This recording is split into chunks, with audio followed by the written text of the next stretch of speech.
Hey guys, this is John. This is not part of an inconvenient truth. This is just something that God has been dealing with me on for a while. Sorry about that. Concerning prayer. Now, God's been dealing with me specifically about prayer for probably a good 2 years now. Maybe even, well, no, it's been longer than that. Oh my God. Probably 4.5, 5 years now. Whew, long time. I gave a video the other day and I was talking about how God, when He really started working with me on prayer, I started praying best possible outcome. And man, that made a difference because best possible outcome does not mean fun outcome, it means best outcome. If you need to mature, the best outcome is that you mature. That's not fun, but it's necessary.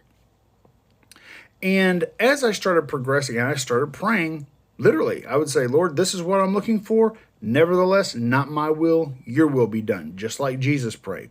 Because if I'm going to pray, I want to pray like the one who knows how to pray the best. Okay?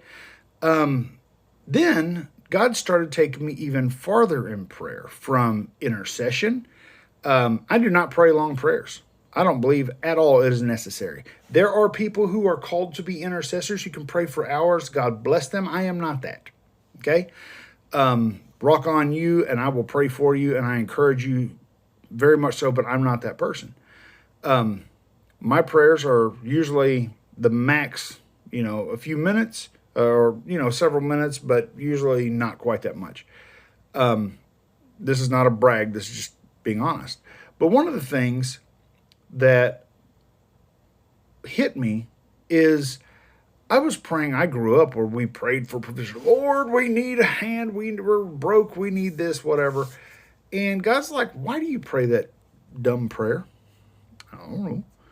I was reading the Bible and it says, don't pray for that. Don't ask for that. Why would you? That's what the pagan asked for.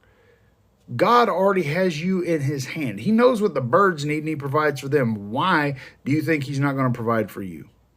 And I was like, that's a really good point. I mean, well, what do you say to God? I was like, yeah, that makes sense. Okay. So I stopped praying for that.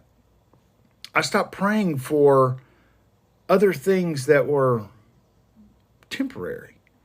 And my prayer started shifting toward praying for people, for our country, for salvation, for healing, for eyes to be opened, for deliverance to happen in people's lives.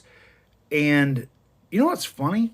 Even though there have been times like, Lord, I'm waiting on your hand, He's always taking care of it, guys. It's just a thought. I hope this helps. I love you.